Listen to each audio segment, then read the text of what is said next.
السلام علیکم ورحمۃ اللہ وبرکاتہ۔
ان الحمد لله نحمده ونستعينه ونستغفره ونؤمن به ونتوكل عليه ونعوذ بالله من شرور انفسنا ومن سيئات اعمالنا من يهده الله فلا مضل له ومن يضلل فلا هادي له واشهد ان لا اله الا الله وحده لا شريك له واشهد ان محمدا عبده ورسوله اعوذ بالله من الشيطان الرجيم بسم الله الرحمن الرحيم يا أيها الناس اتقوا ربكم الذي خلقكم من نفس واحدة وخلق منها زوجها وبث منهما رجالا كثيرا ونساء واتقوا الله الذي تساءلون به والأرحام إن الله كان عليكم رقيبا يا أيها الذين آمنوا اتقوا الله وقولوا قولا سديدا يصلح لكم أعمالكم ويغفر لكم ذنوبكم ومن يطع الله ورسوله فقد فاز فوزا عظيما يا أيها الذين آمنوا اتقوا الله حق تقاته ولا تموتن إلا وأنتم مسلمون۔ محترم حضرات، ہماری مائیں اور بہنیں، بچوں اور ہمارے معزز ساتھیوں، آج کے اس خطبہ مسنونہ میں مختصراً اسلام کی ساری بنیادوں کا ذکر کروں گا۔ کیوں؟ اس لیے کہ یہ رمضان آ رہا ہے اور رمضان ایسا مہینہ ہے جس میں دیگر مہینوں کے مقابلے میں تمام عبادتوں کی بھلائی بڑھ جاتی ہے، سرکش جن قید کر دیے جاتے ہیں اور اللہ رب العالمین رحمت کے دروازے کھول دیتے ہیں اور جنت کے تمام دروازے کھول دیے جاتے ہیں اور جہنم کے دروازے بند کر دیے جاتے ہیں۔ تو یہ مہینہ آ رہا ہے تو سب سے پہلے اس میں آپ لوگوں سے گزارش کروں گا اس آیت کریمہ کے ذریعے جس میں اللہ رب العزت فرما رہے ہیں وَسَارِعُوا إِلَى مَغْفِرَةٍ مِّن رَبِّكُمْ وَجَنَّةٍ عَرْضُهَا السَّمَاوَاتُ وَالْأَرْضُ أُعِدَّتْ لِلْمُتَّقِينَ الَّذِينَ يُنفِقُونَ فِي السَّرَّاءِ وَالضَّرَّاءِ وَالْكَاظِمِينَ الْغَيْظَ وَالْعَافِينَ عَنِ النَّاسِ وَاللَّهُ يُحِبُّ الْمُحْسِنِينَ۔ لوگوں آپ سب اب تیزی کرو، آپ اپنے اندر سرعت پیدا کرو، تیزی لاؤ اللہ کی مغفرت کی طرف اور اس کی جنت کی طرف، جس کا ارض و سماوات، جو زمین و آسمان کو گھیرے ہوئے ہے، اس کی جو کشادہ ہے اتنی کشادہ ہے کہ زمین و آسمان کی چوڑائی لمبائی اس کو گھیرے ہوئے۔ اعدت للمتقین، پرہیزگاروں کے لیے تیار کی گئی ہے، اللہ کا ڈر رکھنے والوں کے لیے تیار کی گئی ہے، انتظار میں بیٹھی ہے۔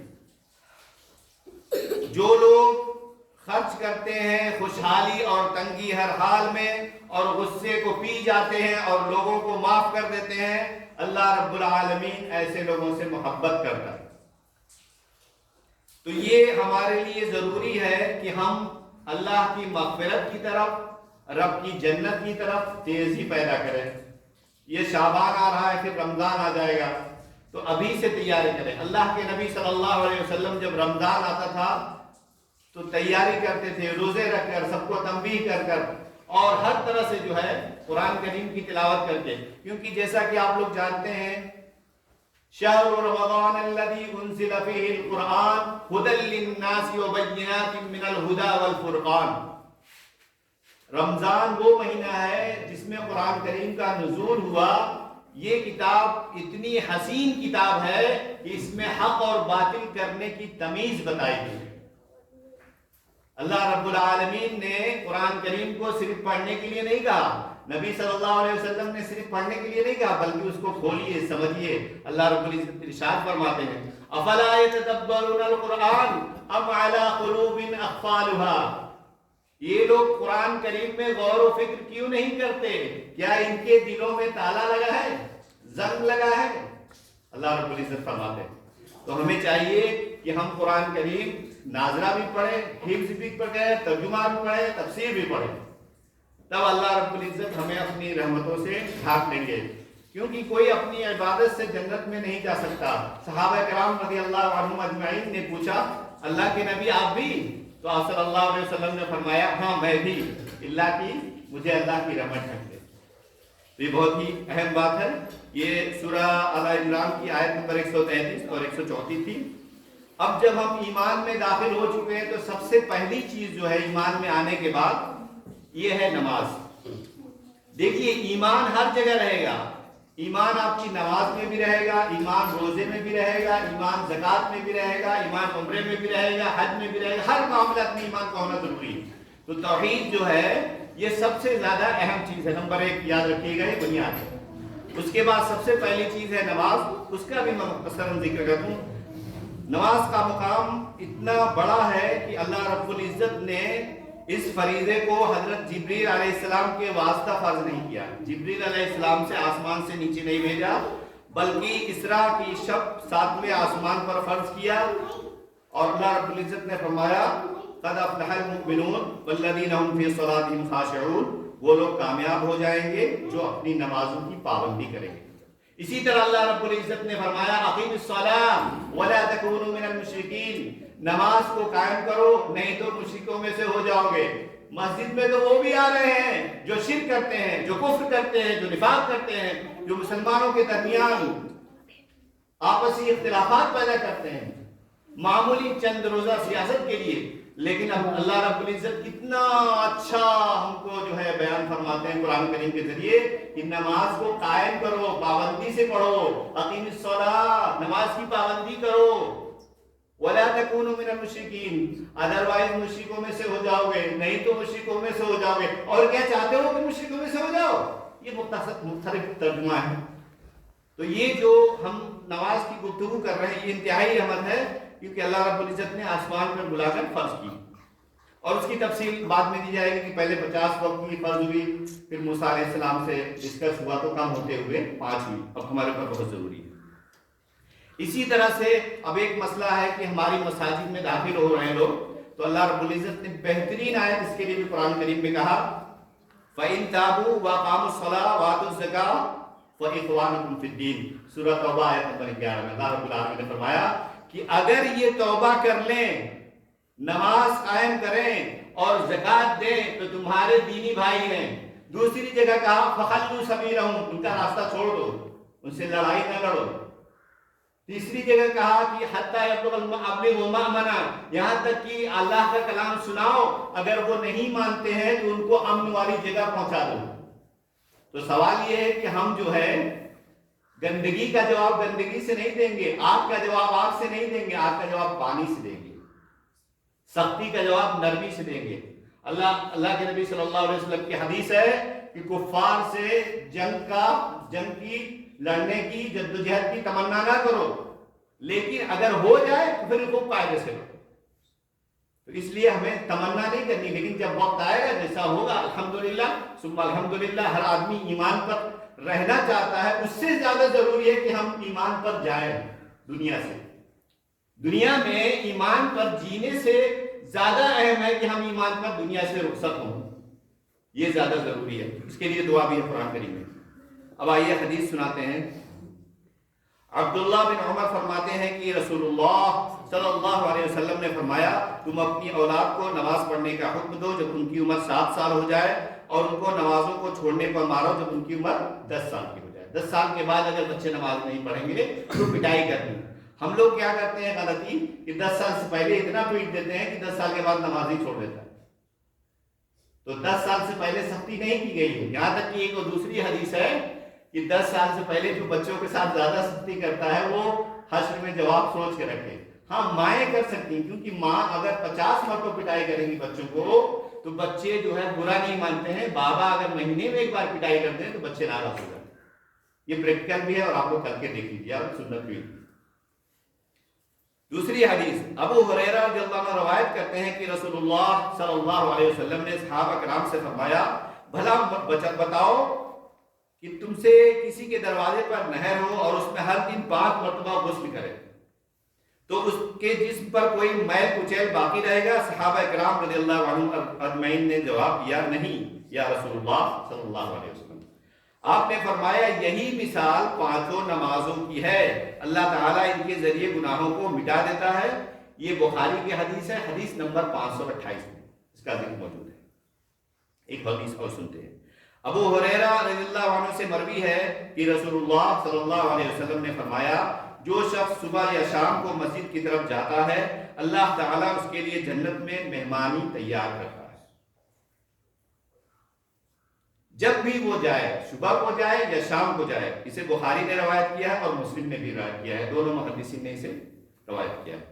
بخاری میں حدیث نمبر 622 اور مسلم میں حدیث نمبر 669 ہے۔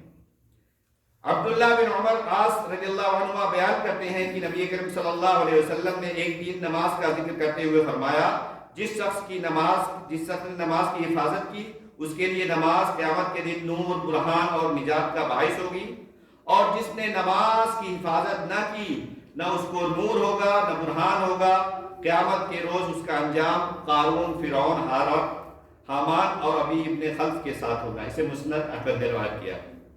تو پتہ یہ چلا کہ ہم کو ایمان کے بعد جو سب سے اہم چیز ہے جو روزانہ 5 وقت کی ہے، اور اللہ تبارک تعالیٰ اگر آپ کو مزید ہدایت دے تو آپ تہجد اور اشراق کی نماز پڑھ کر 7 وقت بھی کر سکتے ہیں۔ یہ 2 وقت نفل ہوگی، یہ فرض نہیں۔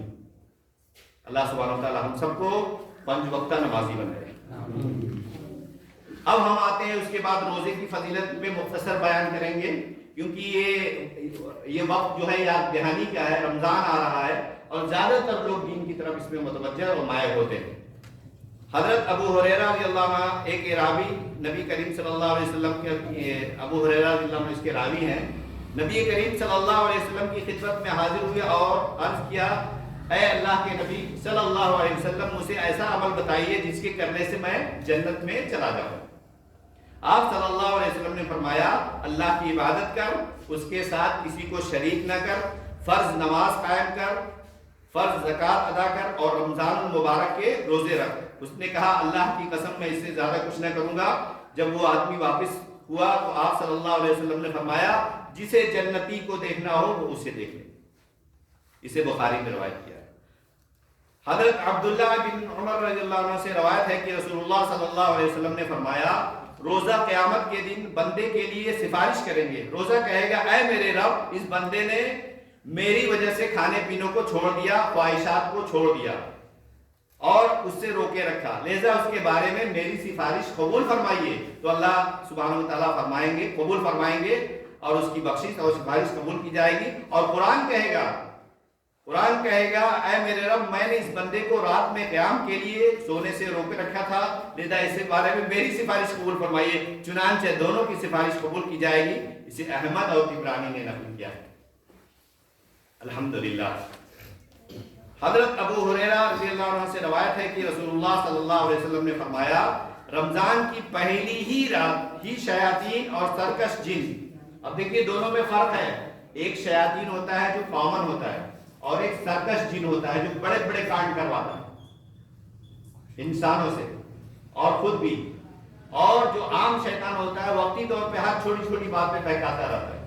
تو یہ اللہ رب العزت نے فرمایا، اس حدیث کے ذریعے نبی صلی اللہ علیہ وسلم نے فرمایا کہ پہلی ہی رات کو یہ سارے شیاطین اور سرکش جن باندھ دیے جاتے ہیں، جہنم کے سارے دروازے بند کر دیے جاتے ہیں، ان میں سے کوئی ایک دروازہ بھی کھلا نہیں رہتا، اور جنت کے سارے دروازے کھول دیے جاتے ہیں، ان میں سے کوئی بھی دروازہ بند نہیں رکھا جاتا، اور ایک منادی کرنے والا فرشتہ اعلان کرتا ہے، ارے بھلائی کے چاہنے والے آگے بڑھ اور دیر نہ کر، اور دوسرا اعلان کرتا ہے اور وہی کہتا ہے، اے شر کے چاہنے والے رک جا، اور رمضان کی ہر رات اللہ رب العالمین جہنم سے آزاد کرتے ہیں، ہر رات کو اللہ رب العالمین جہنم سے آزاد کرتے ہیں۔ اسے ابن ماجہ نے روایت کیا۔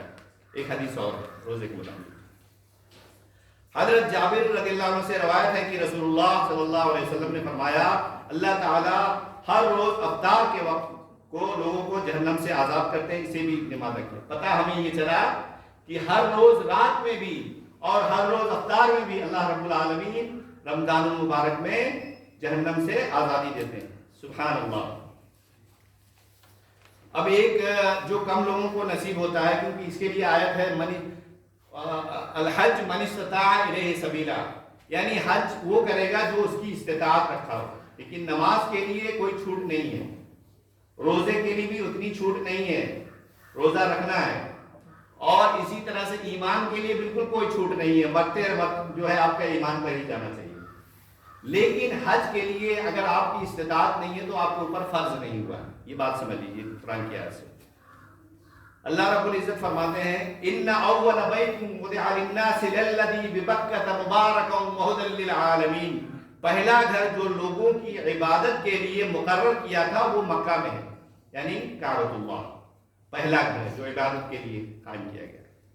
یہ برکت والا ہے، ہدایت والا ہے، اس میں کھلی نشانیاں ہیں، مقام ابراہیم ہے، اس میں جو آئے گا وہ امن و سلامتی میں آ جائے گا، اور جو طاقت نہیں رکھتا ہے اس پر فرض نہیں ہے۔ اس گھر کا حج فرض کیا گیا انہی پر جو طاقت رکھتے ہیں، اور جو انکار کرے گا تو اللہ تبارک تعالیٰ ہر چیز سے تمام دنیا سے بے نیاز ہے۔ اسے ترمذی نے روایت کیا ہے اور سورہ آل عمران میں بھی اس کا ذکر ہے۔ ابو ہریرہ رضی اللہ عنہ روایت کرتے ہیں کہ میں نے رسول اللہ صلی اللہ علیہ وسلم کو فرماتے سنا، جس نے اللہ کی خاطر حج کیا اور دوران حج بیوی سے جماع اور فسق و فجور اور تمام گناہوں سے روکے رکھا، وہ گناہوں سے ایسے پاک ہو کر لوٹتا ہے جیسا ماں کی شکم سے پیدا ہونے والا تھا۔ یعنی بچہ پیدا ہوتا ہے تو اس کا کوئی گناہ ہوتا ہے؟ نہیں ہوتا ہے۔ اسی طرح سے حج کرنے والا، اسے بخاری نے روایت کیا ہے، حدیث نمبر 1521 1521۔ رسول اللہ صلی اللہ علیہ وسلم نے عمر بن عاص رضی اللہ عنہ سے فرمایا، اے عمر، کیا میں تم کو اسلام لانے سے پہلے پچھلے گناہ کے بارے میں پتا ہے؟ انہوں نے کہا، پچھلے گناہ معاف کر دیے جاتے اور ہجرت سے سابقہ گناہ معاف کر دیں۔ یعنی اگر کوئی کسی کو بہت زیادہ ستایا ہے اور وہ اگر ہجرت کر لے تو اس سے بھی گناہ معاف ہو جاتے ہیں، اور حج کرنے سے بھی گناہ معاف ہوتے ہیں، اور بھی بہت سے ذرائع ہیں اللہ رب العالمین نے، جس میں توبہ استغفار کی بڑی فضیلت ہے۔ کبھی انشاءاللہ صرف توبہ استغفار پر ہی گفتگو ہوگی۔ ابو ہریرہ رضی اللہ عنہ نے بیان کرتے ہیں کہ رسول اللہ صلی اللہ علیہ وسلم نے فرمایا، ایک عمرہ کے بعد دوسرا عمرہ کیا کرو، یہ دونوں کے درمیان گناہوں کے لیے کفارہ ہے، اور حج مبرور کا بدلہ صرف جنت ہے۔ اسے بخاری نے روایت کیا ہے، حدیث نمبر 1773، اور مسلم میں حدیث نمبر 1349۔ رسول اللہ صلی اللہ علیہ وسلم نے فرمایا، رمضان میں عمرہ کرنا میرے ساتھ حج کرنے کے برابر ہے۔ اللہ کے نبی صلی اللہ علیہ وسلم کے ساتھ حج کرنے کے برابر ہے. اسی لیے آپ دیکھتے ہیں کہ رمضان میں ٹکٹ نہیں ملتا ہے, ہوٹل نہیں ملتا ہے, بہت مشکل سے آدمی جاتا ہے, جو پہلے سے تیاری کرے. اسی لیے ہم نے یہ خطبے میں یہ تمام موضوعات کو الجا کیا, کیونکہ رمضان آ رہا ہے اور ہم لوگ ہر طرح سے تیار ہیں. کیوں کہ سرکش شیاطین اور جن ابھی کھلے ہوئے ہیں اور ہر طرح سے آپ کو الجھانا چاہتے ہیں, پھنسانا چاہتے ہیں بلا وجہ, تاکہ آپ جو ہے دین سے غافل ہو جائیں اور تساہلی بنیں. اللہ سبحانہ و تعالی ہم سب کو چست اور درست رکھے.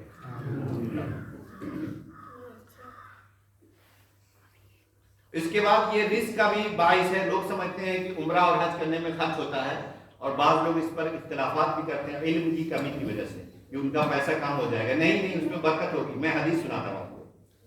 عبداللہ بن مسعود رضی اللہ عنہ بیان کرتے ہیں کہ رسول اللہ صلی اللہ علیہ وسلم نے فرمایا, بار بار حج اور عمرہ کیا کرو, کیونکہ یہ دونوں گناہ اور فقیری, نمبر 1 گناہ اور نمبر 2 فقیری کو ایسے ختم کر دیتے ہیں جیسا کہ بھٹی کی آگ سونے, چاندی اور لوہے کی میل کچیل کو نکال کر پھینک دیتی ہے. سبحان اللہ.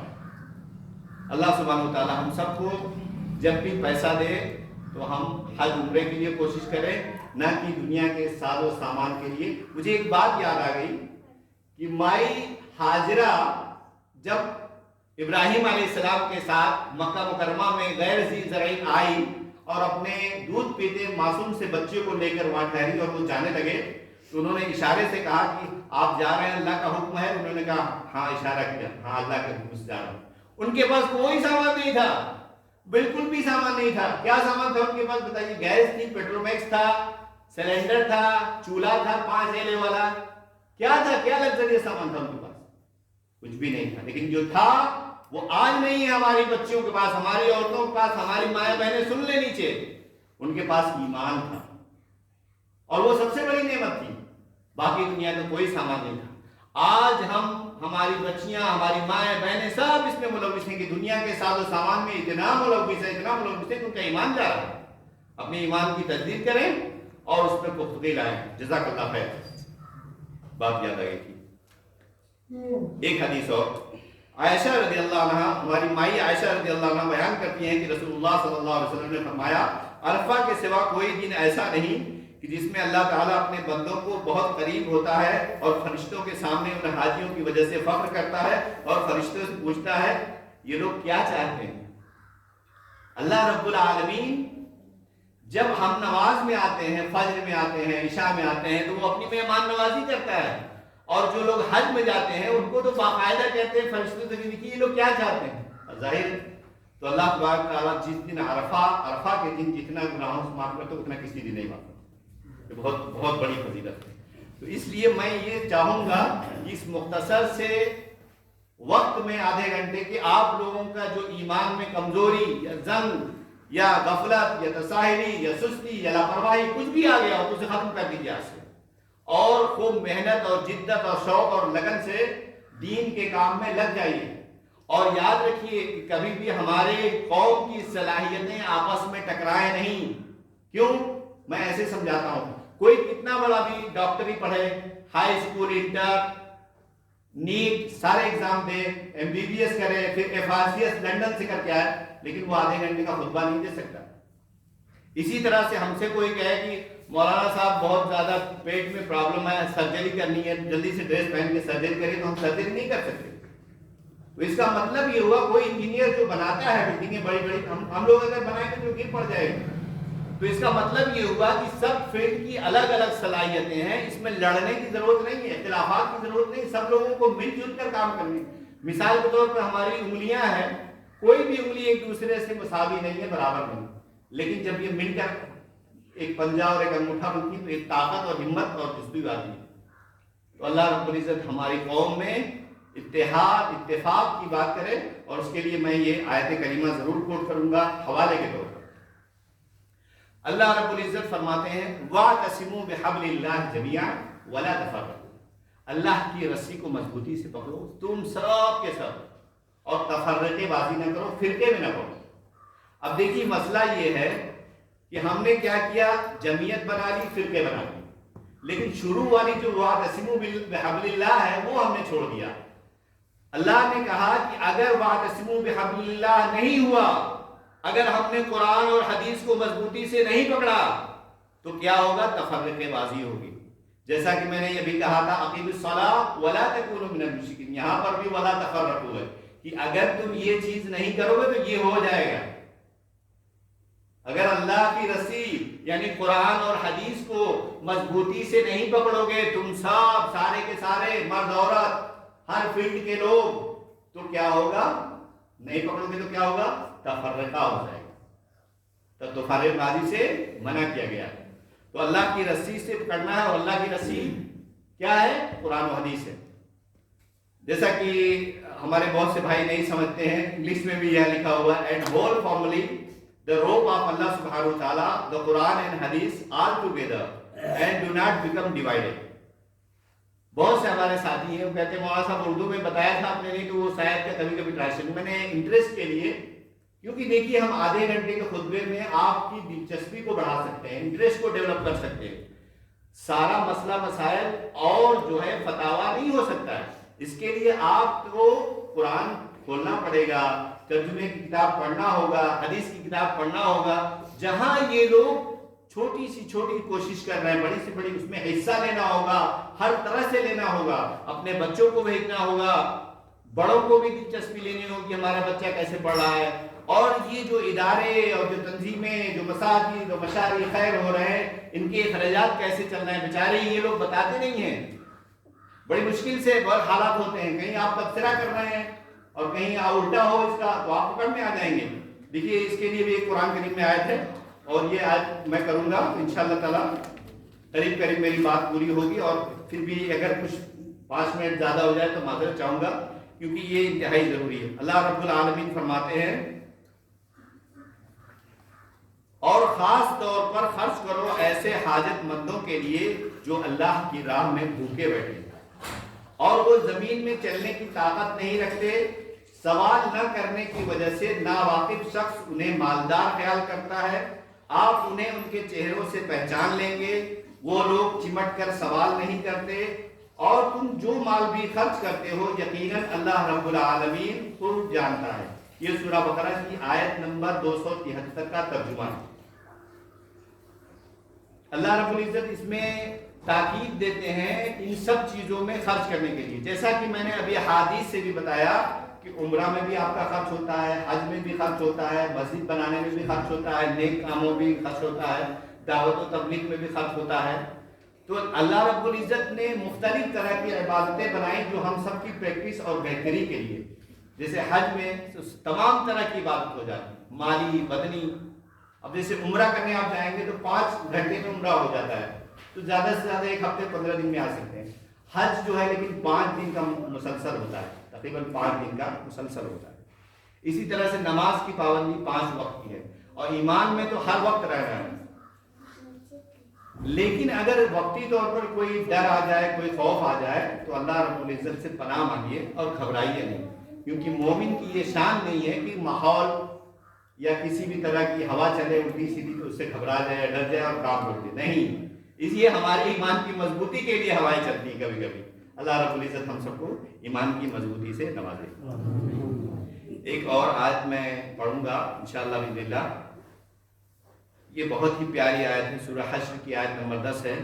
والذین جاءوا من بعدهم یقولون ربنا اغفر لنا ولإخواننا الذین سبقونا بالایمان ولا تجعل في قلوبنا غلا للذین آمنوا ربنا انک رؤوف رحیم. اور جو لوگ ان کے بعد آئے وہ کہتے ہیں، یعنی ہم کہہ رہے ہیں جو ہمارے والد یا دادا یا پہلے جو گزر گئے ہیں ان کے بارے میں ہم یہ بات کہہ رہے ہیں، اور ہم سب آپ کو بھی کہیں گے کہ آپ لوگ بھی یہ بات کہیے. اللہ کی بات ہے اور کتنی پیاری بات ہے، اس کو سمجھیے. ہم کہہ رہے ہیں اے ہمارے رب بخش دے ہم کو اور ہمارے ان بھائیوں کو جو ہم سے پہلے ایمان کی حالت میں جا چکے. یعنی سب سے پہلے اپنے لیے بخشش مانی گئی ہے نا. ہم نماز نہیں پڑھیں اور سب کو تاکید کریں، ہم زکوٰۃ نہیں دیں سب کو کہیں تم زکوٰۃ نہیں دیتے ہو، ہم عمرہ نہ کریں سب کو عمرے کے لیے ٹور چلائیں، ہم حج نہ کریں دوسروں کو حج کے لیے دیں، ہم قرآن نہ پڑھیں سب کو قرآن کے لیے دیں، ہم مشرکوں کو سمجھائیں نہیں، بتائیں نہیں، ہم جو ہے کفر اور نفاق کا فرق نہ بتائیں، ہم ایمان کا اور اسلام کا عملی نمونہ پیش نہ کریں، آپ بتائیے معاشرے میں اثر ہوگا؟ تو اللہ تعالیٰ کیوں کہتے ہیں یا ایھا الذین آمنوا لم تقولون ما لا تفعلون، اے ایمان والو ایسی باتیں تم کیوں کہتے ہو جو خود نہیں کرتے؟ تو اگر ہم چاہتے ہیں کہ ہمارا ملک ایک بہترین توحید کا ملک ہو جائے، شرک و بدعت نفاق سب چیزیں ختم ہو جائے، تو ہمیں اس طرح سے ڈیوٹی دینی ہوگی جیسا ایک پولیس آفیسر چوراہے پر ہے کہ یہاں پر کوئی ٹریفک جام نہیں ہو، سب برابر سے نکل جائے ادھر ادھر والے، اسی طرح سے ہمیں اللہ رب العالمین نے بھیجا ہے داعی بنا کر کہ سب تک بات پہنچائے، ہر راہ گزر سے کریے اور اپنے تک محدود نہ کریے، پھیل جائیے، پھیلائیے، انشاءاللہ اللہ سبحانہ وتعالیٰ ہم سب کو قبول کرے۔ حضرت ابو ہریرہ رضی اللہ عنہ سے مروی ہے کہ رسول اللہ صلی اللہ علیہ وسلم نے فرمایا جب انسان مر جاتا ہے تو اس کا عمل ختم ہو جاتا ہے۔ یہ میری آخری حدیث ہے اس خطبے کی، کہ جب انسان مر جاتا ہے تو اس کا عمل ختم ہو جاتا ہے، منقطع ہوتا ہے، ڈسکنیکٹ ہو جاتا ہے۔ لیکن ثلاثہ اذا مات الانسان انقطع عمله الا من ثلاث، جب انسان مر جاتا ہے تو اس کا سارا عمل منقطع ہو جاتا ہے، تو وہ تین چیز باقی رہ جاتی ہیں۔ وہ کیا ہے؟ نمبر ایک، مرنے سے پہلے صدقہ جاریہ کر جائے، نمبر ایک مرنے سے پہلے صدقہ جاریہ کر جائے، نمبر دو ایسا علم چھوڑ جائے جس سے لوگ فائدہ اٹھائیں، نمبر تین اچھی تربیت کے نتیجے میں اولاد نیک بنے اور مربی کے لیے دعا کرے۔ یہ تین چیزیں جو ہے مرنے کے بعد بھی جاری رہتی ہے، باقی سارے عمل منقطع ہو جاتا ہے۔ ایک دفعہ ایک آدمی نے آپ صلی اللہ علیہ وسلم سے پوچھا، اللہ کے رسول صلی اللہ علیہ وسلم اجر کے لحاظ سے کون سا صدقہ بڑا ہے؟ آپ صلی اللہ علیہ وسلم نے فرمایا جو تندرستی کی حالت میں کرے، حرص رکھتا ہو، فکر سے ڈرتا ہو اور دولت کی امید رکھتا ہو، لہذا صدقہ کرنے میں جلدی کرو، ایسا نہ ہو کہ جان لبوں پر آ جائے تو کہنے لگے اتنا مال ان کو دے دینا، اتنا مال ان کو دے دینا، حالانکہ یہ مال ان کا نہیں ہوتا، ان کے وارثوں کا ہوتا۔ ہم نے ایسے لوگوں سے بہت زندگی میں جدوجہد کی، کہا کہ بھائی صاحب یہ دین کا کام ہو رہا ہے، مسجد کا کام ہو رہا ہے، لگا دیجیے، مدرسے کا کام ہو رہا ہے، ایک طالب علم بہت ذہین ہے، وہ پڑھنا چاہتا ہے، اس کی پڑھائی پہ خرچ کرتی، بہت سے لوگوں سے کہا، کچھ لوگوں نے کیا بھی الحمدللہ، بعض لوگوں نے کہا ہم کر دیں گے اور پھر موقع نہیں ملا، چلے گئے۔ اس کے بعد وارثین پلٹ گئے، وارثین کا نہیں ایسا کچھ نہیں کہا تھا، آپ لکھے دکھائیے ہوگا کہ کرنے والوں کے لیے کوئی نہیں، یہ کام سب سے مشکل کام ہے دین کا کام۔ ہمارے دین کے کام میں چارٹرڈ اکاؤنٹنٹ سب لوگ بن جاتے ہیں، حساب کتاب لینے سب لوگ آ جاتے ہیں، لیکن جب ضرورت پڑتی ہے تو اکثر لوگ ساتھ جوڑ دیتے ہیں۔ ایسے ایسے منافق نکلتے ہیں نعوذ باللہ کہ شرک کے جو ہے بھیڑ میں چلے جاتے ہیں اور علماء بنتے ہیں، منبر پکڑے ہیں، نماز پڑھاتے ہیں، قوم کے لیڈر بنے ہیں۔ لعنت ہے ایسے لوگوں پر جو مشرکوں کے ساتھ شانہ بشانہ چلتے ہیں اور پوری قوم کو زندگی بھر گمراہ کرتے ہیں۔ شرک سے کوئی سمجھوتا نہیں۔ اللہ رب العالمین نے فرمایا، انبیاء کرام کو بھی تاکید کرتے ہوئے لئن اشرکت، امام الانبیاء کو کہا، حضرت محمد صلی اللہ علیہ وسلم کو کہا لئن اشرکت لیحبطن عملک، اگر آپ نے شرک کیا تو آپ کے سارے عمل برباد ہو جائیں۔ اللہ رب العزت ہم کو شرک کی غلاظت سے بتائے۔ اسی طرح سے زکوٰۃ کی جو مد ہے، اس میں سورہ توبہ میں آیت نمبر 60 ہے، آپ لوگ تفصیل سے پڑھ لیجیے گا، یہاں ساری چیزیں انشاءاللہ بسم اللہ الحمدللہ ہم بہت شکر گزار ہیں کہ سب چیزوں کا یہاں انتظام ہے، آپ لوگ پڑھیے اور زیادہ سے زیادہ فائدہ اٹھائیے۔ اللہ رب العزت ہم سب کو کہنے سننے سے زیادہ عمل کی توفیق عطا فرمائے۔ اقول قولی ھذا استغفر اللہ لی ولسائر المسلمین من کل ذنب فاستغفروہ انہ ھو الغفور الرحیم۔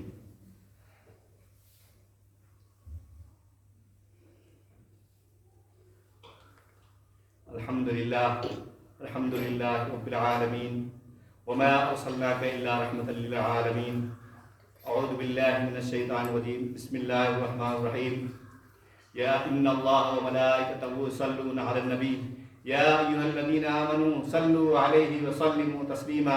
اللہم صل علی محمد وعلی آل محمد کما صلیت علی ابراہیم وعلی آل ابراہیم انک حمید مجید۔ اللہم بارک علی محمد وعلی آل محمد کما بارکت علی ابراہیم وعلی آل ابراہیم انک حمید مجید۔ اتل ما اوحی الیک من الکتاب واقم الصلاۃ، اتل ما اوحی الیک من الکتاب واقم الصلاۃ اتل ما اوحی الیک من الکتاب واقم الصلاۃ ان الصلاۃ تنہی عن الفحشاء والمنکر ولذکر اللہ اکبر واللہ یعلم ما تصنعون.